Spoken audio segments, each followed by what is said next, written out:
j'accueille donc Estelle Montrichard et Martine Passéry. C'est à vous.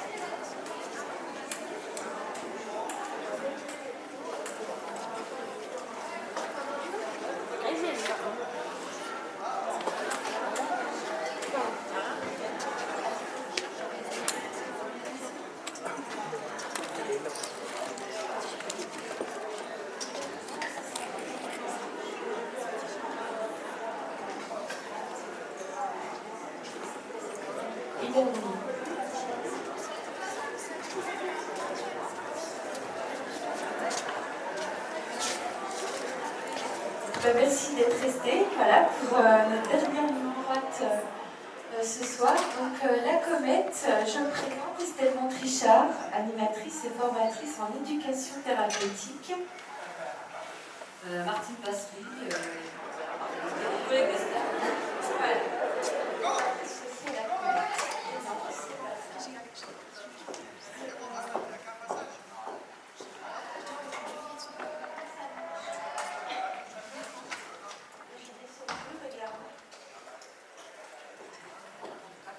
Ou alors je suis pas douée.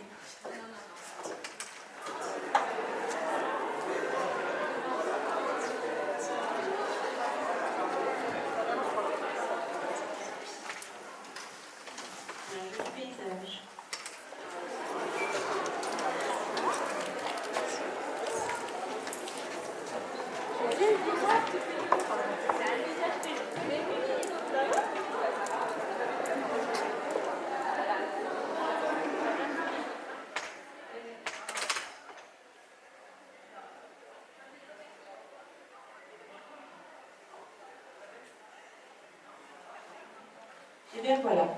Donc la comète, qui sommes-nous? Ça marche. Eh bien, nous sommes la plateforme régionale de ressources en éducation thérapeutique sur la Bourgogne-Franche-Comté. On est situé à Besançon, donc zone de Trépillot, dans nos nouveaux locaux.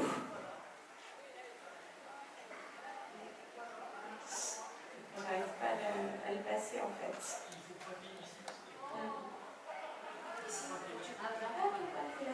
D'accord, ok. Alors nous sommes une association qui a été créée en 2012 et nous avons pour mission de recenser les professionnels qui sont formés à l'éducation thérapeutique et les actions qui sont menées sur le territoire, de former à l'éducation thérapeutique, donc voilà, on va y venir tout à l'heure, et d'accompagner les professionnels dans leur action éducative et dans leurs projets en éducation thérapeutique. On a pour mission de faire l'innovation en ETP et l'expertise en lien avec tout ce qui touche à l'éducation thérapeutique. On a un site internet sur lequel on peut retrouver toutes nos informations et surtout notre catalogue de formation. Voilà. Notre équipe, nous sommes 5 animatrices, donc moi-même et Martine, mais aussi Alice, Pauline et Florence. Notre directrice Héloïse, j'ai fait des avatars, elles sont toutes chouettes. Fabienne et Irène pour l'administratif. Alors, on a fait une boîte à questions aujourd'hui avec la question de qu'est-ce que vous attendez des soignants. Donc, on a posé les gens la question, ils ont répondu sur des petits papiers, ils ont mis sur notre boîte à mots. Et puis, on a fait normalement, donc c'était après ça, le nuage. Donc, c'est après celui-là, si on a, voilà, du coup, on avait tout rentré. Tu dois avoir une diapo, voilà.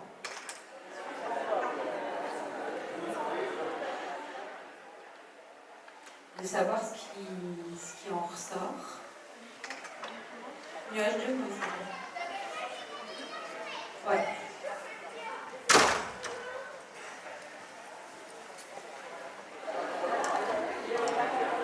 Voilà ce qui ressort en fait du sondage.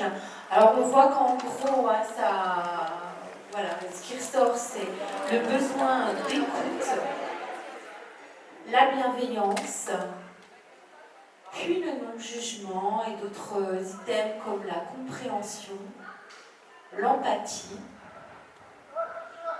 le non-jugement face à l'obésité, ouais, voilà. le professionnalisme. Il y avait des choses comme être moins nu face à eux aussi, face aux soignants. Voilà à peu près tous les items qui sont ressortis. Ouais, c'est la confiance, le respect, voilà. Et on a posé cette question autant aux soignants qui, en leur disant, voilà, quand ils sont patients, qu'est-ce qu'ils attendent eux-mêmes des soignants. Voilà, donc c'est une réponse qui représente de face, on va dire. Et puis donc à partir de là, voilà, on voulait aussi faire le lien avec tout donc, ce nuage de mots et les valeurs humanistes d'éducation thérapeutique, c'est-à-dire entrer en relation avec la personne dans un partenariat d'égal à égal pour bâtir donc avec de l'empathie, de la bienveillance. Et donc il y aura de l'écoute, c'est ce qui ressortait le plus du nuage de mots, pour bâtir une relation de confiance, c'est ressorti aussi dans le nuage de mots, en partant à la rencontre sans a priori, sans jugement, en tout cas suspendre le jugement. Et tout ça pour aider au soutien à l'autonomie, voilà, qui est quand même voilà, le but de l'éducation thérapeutique, et que la personne ait confiance en ses capacités pour pouvoir avancer de sa maladie chronique. Voilà.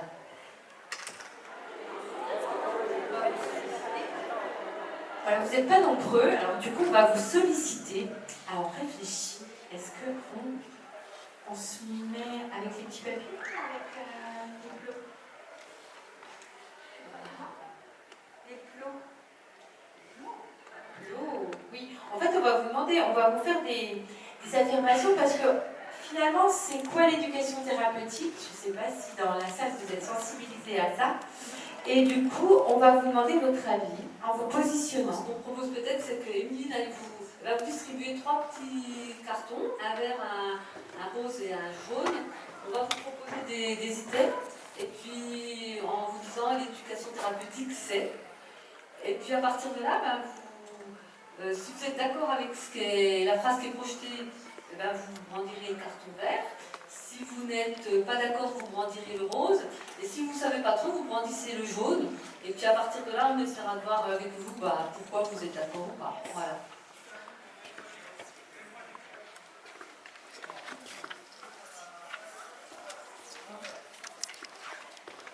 Tout le monde est prêt?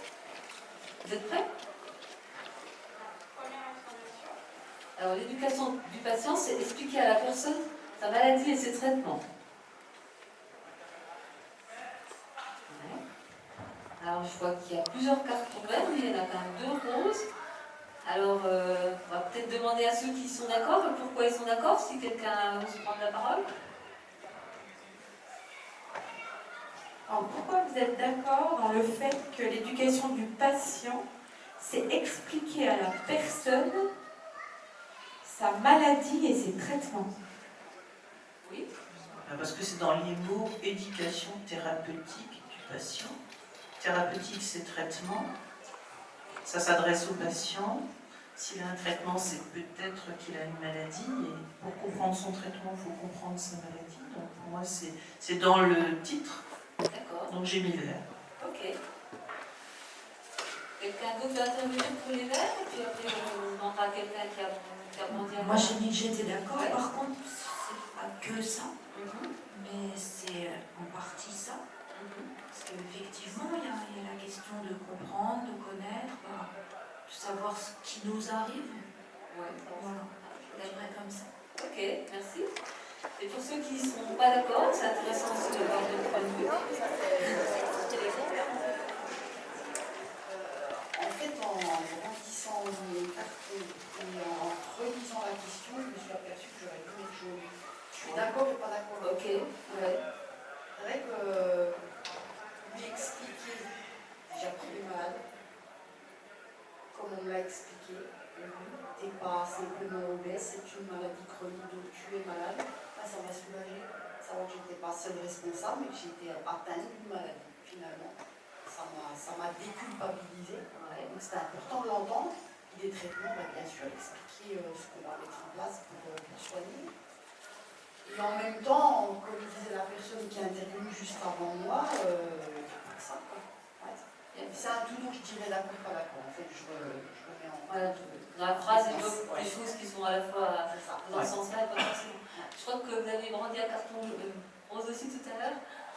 Rose, juste pour inverser les choses, en fait, de savoir qu'est-ce que le patient a compris de sa maladie et de son traitement. Partir de lui, ça serait ça? C'est ça. Ok. D'autres personnes veulent encore intervenir? On va passer à un autre suivant. Non, allez-y. Ah, pardon. Je voudrais le carton vert, parce que je considère que la démarche que le bouquet va expliquer à la personne sa maladie et ses traitements, ça me paraît être une logique pour démarrer une consultation. D'accord, très bien. Merci pour votre intervention. Peut-être la pour la suite? Si, ça y est. Donc la tapée. Alors, l'éducation du patient, c'est faire confiance au patient. À vos cartes. Ok, donc là plutôt du vert et du jaune. Eh bien, on va commencer par les verts aussi, comme tout à l'heure, mais je crois que c'est équivalent. On va avoir 3 et 3. Quelqu'un a envie de commencer? Quelqu'un. Ou alors quelqu'un qui a brandi à jaune ou quelqu'un qui a brandi à vert? Enfin, n'importe. Envie de nuancer peut-être. Faire confiance sur le patient, je serais d'accord, pas d'accord, parce qu'il peut avoir une vision de lui-même ou avoir des croyances biaisées. Donc, lui faire confiance, bien sûr, c'est lui qui sait qui il est. Mais en même temps, est-ce que ce qu'il pense de lui-même, ce ne serait pas biaisé par des croyances qui ne sont pas forcément les bonnes? Il va falloir aller explorer aussi. Voilà. Ok. Quelqu'un d'autre veut s'exprimer?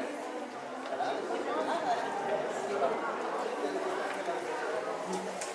Il me semble que tout à l'heure, oui, c'est expliquer à la personne, mais comment on explique? Parfois, c'est en écoutant ce qu'il a à nous dire. C'est-à-dire qu'effectivement, quand je dois dire à quelqu'un, je ne vais pas partir de l'obésité, qu'il a un cancer, je commence par lui demander qu'est-ce que vous avez compris de votre maladie? Donc, effectivement, mais je dois lui faire confiance parce que c'est un échange. Et ça ne peut pas passer sans la confiance au patient, cette action. Après, c'est une confiance avec discernement, évidemment, qu'on va avoir une écoute critique. Mais il faut lui faire confiance d'abord, il faut l'écouter. Alors, bâtir cette confiance. Dans les deux sens. Ok. Merci. Quelqu'un a envie d'intervenir ou on passe à l'interview suivante? Alors, l'éducation du patient, ça prend du temps. Du vert, du vert, du vert. Allez. Ouais. Il y a du vert. Donc, personne pour nuancer ce vert? Ça dépend. Ça dépend. Le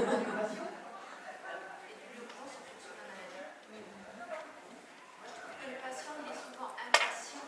Le patient impatient. C'est vrai que le soignant, souvent vous avez la position, on doit prendre le temps de savoir ce que vous mettez en place, de voir ensemble des objectifs et tout ça. Et c'est vrai que nous, le patient, on est plutôt des impatients, parce qu'on voudrait tout de suite, sans effort, et puis que la vie soit beaucoup plus légère avec la maladie chronique en fait. Donc il y a en fait une ambiguïté des deux côtés, c'est pour ça que c'est important de se dire les choses dès le début, voilà, pour pas qu'il y ait de conflit entre les deux. Il est urgent de réfléchir. Il est urgent de réfléchir aussi. En écho à ce que tu dis, Amandine, moi j'ai envie de dire que moi j'accueille dans cette impatience le désir en fait. Le point de départ peut-être finalement de ce que la personne va mobiliser. Et pour moi cette impatience elle est vraiment à accueillir, à reconnaître, à valider comme étant vraiment l'énergie, le mouvement. Et c'est pas négatif. Pas du tout, justement. La patience peut être dangereuse. C'est bien pour ça qu'avant de chirurgie bariatrique, il y a une période préopératoire dont moi et bien souvent un an. Et ça, on dit, si on va aller dans ces moments, on dit que je vais opérer que dans un an.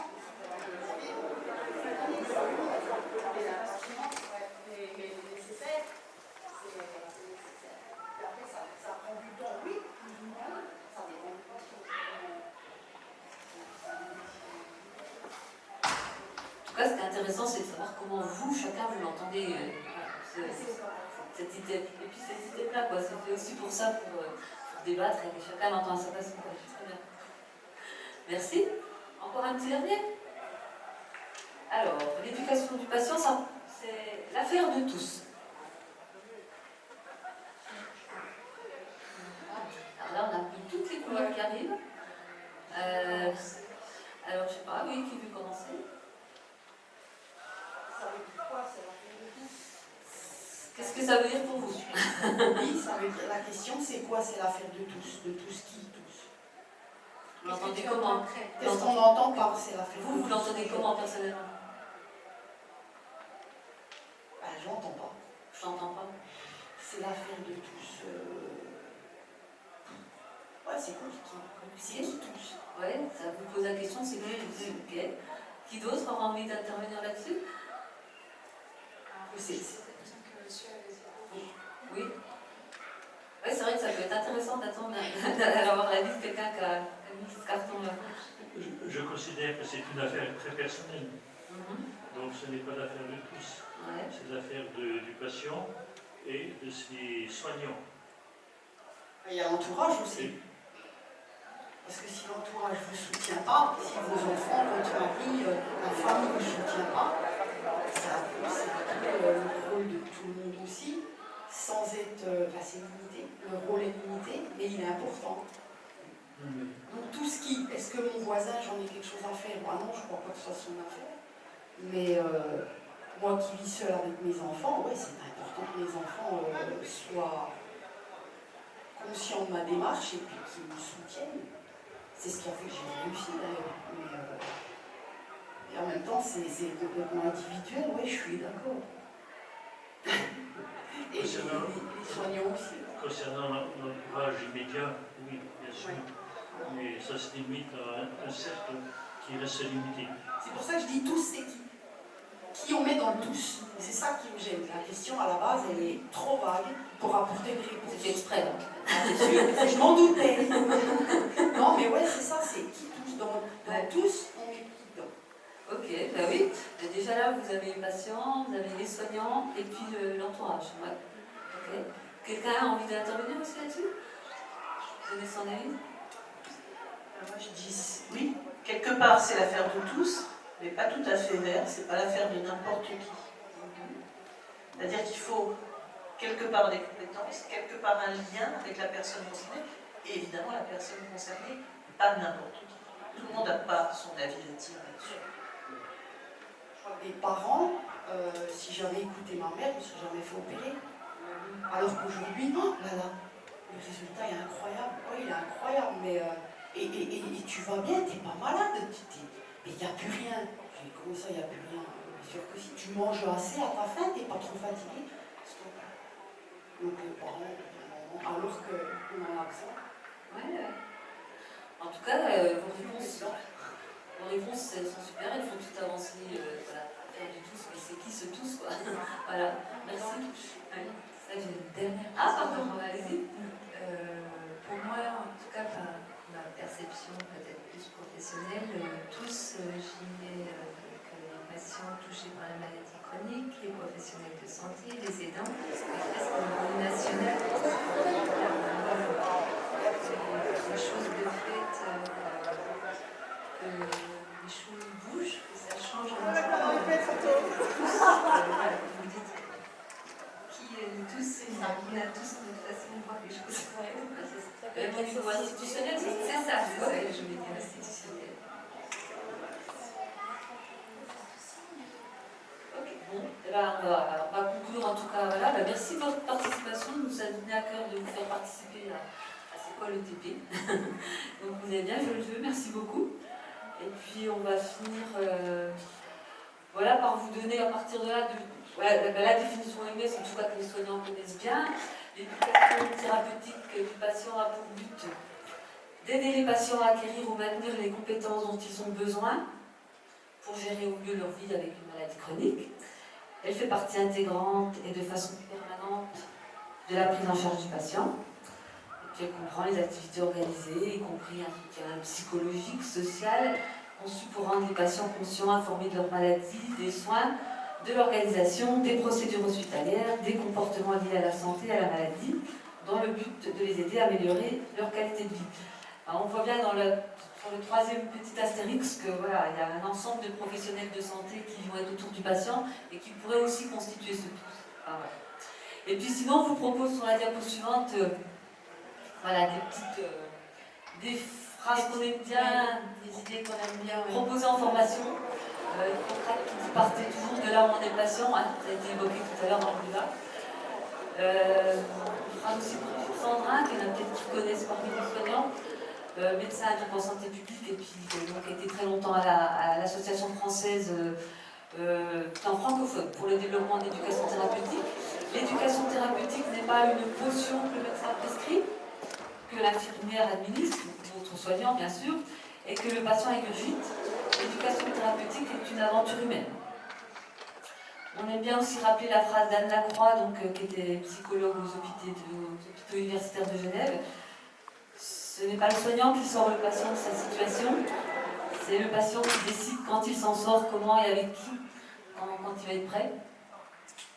Et puis donc, on a rajouté aussi une phrase de Yann Le Bossier, qui est psychologue au Québec, et qui nous dit les gens ne savent pas qu'ils savent, et il s'agit d'être opportuniste, utiliser les connaissances des gens, mais qui ne savent pas qu'ils ont. Voilà, donc voilà. On voulait vous partager. Vous faire partager, on va dire ce qui porte, nous, notre vision, notre regard sur l'éducation thérapeutique. Voilà, puisqu'on essaie de se partager aussi dans les formations. Voilà. Alors, on vous propose un petit peu, on va dire, une scénette, une fabulation pour illustrer les enjeux de la formation et de se former en éducation thérapeutique, mais on va dire tout au long de sa pratique. Voilà. Donc on a imaginé une petite scénette qu'on va jouer toutes les trois, donc avec une...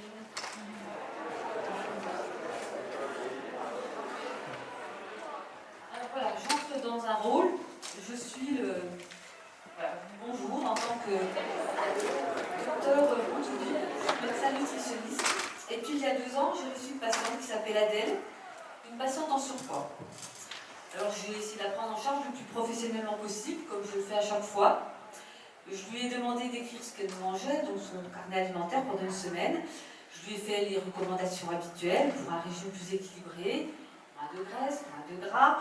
Je l'ai informé des risques aussi qu'elle prenait pour sa santé, si elle ne changeait pas ses habitudes. Je lui ai donné aussi des conseils pour l'aider à moins manger, comme manger dans une assiette plus petite, essayer de sentir sa satiété, éviter le grignotage. J'ai aussi conseillé de reprendre le sport.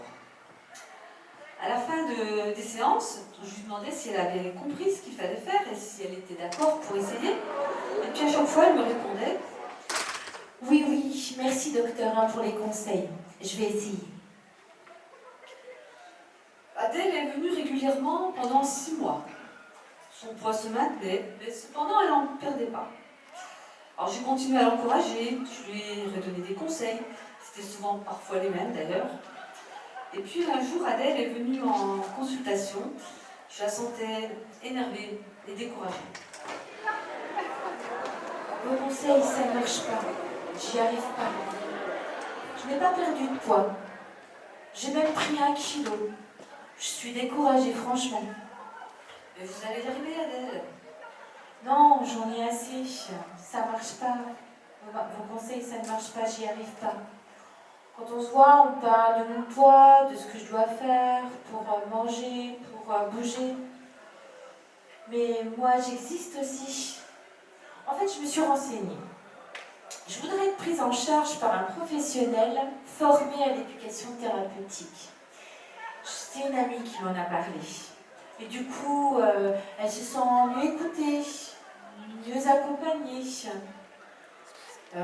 On va à son rythme, on s'adapte à son mode de vie, enfin bref. Vous devriez vous renseigner. Puis d'ailleurs, j'en reviendrai vous voir que quand vous aurez reconnu que vous ne savez pas et quand vous serez prêt à m'écouter. Et puis elle est partie comme ça. Elle me disait à moi, le médecin, que je devais me former. De toute façon, l'éducation thérapeutique, c'est ce que je fais déjà. Je lui donne des conseils, je l'encourage, je lui demande si elle est d'accord. Bon, c'est vrai, ça marche pas très bien, puis je sens bien qu'elle est découragée. Elle est sympa, Adèle. Mais là, elle a quand même dépassé les bords. Qu'elle aille voir ailleurs. 3 mois se passent et le docteur Bontoubibre rencontre un collègue, un ami, à une formation sur le surpoids. Ce dernier lui dit, radicalement, sa vie a changé depuis qu'il pratique l'éducation thérapeutique. Il a gagné en efficacité, il est plus serein. Il lui propose de venir en stage à son cabinet pour se faire une petite idée.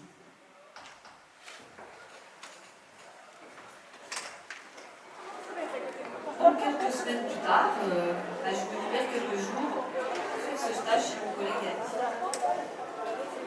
Je remarque d'emblée que son bureau est plus accueillant que le mien. Il accueille la patiente, qu'il connaît déjà. Il me présente à la patiente, il me demande l'autorisation que je puisse assister à la consultation. Il s'installe dans une position d'écoute mutuelle et mon collègue prévoit de prendre quelques notes. Je m'installe un peu à l'écart. Il lui demande comment elle va, où elle en est actuellement. Il lui propose de refaire le point par rapport à la dernière consultation. Voilà les sujets qu'elle aimerait aborder. Il l'écoute. Quand elle a terminé, il lui demande la permission de lui poser quelques questions complémentaires. Il lui suggère des sujets que lui-même aurait aimé aborder. Et puis il convient ensuite des sujets prioritaires pour cette consultation. Il parle de l'objectif qui a été posé la dernière fois, comment ça s'est passé.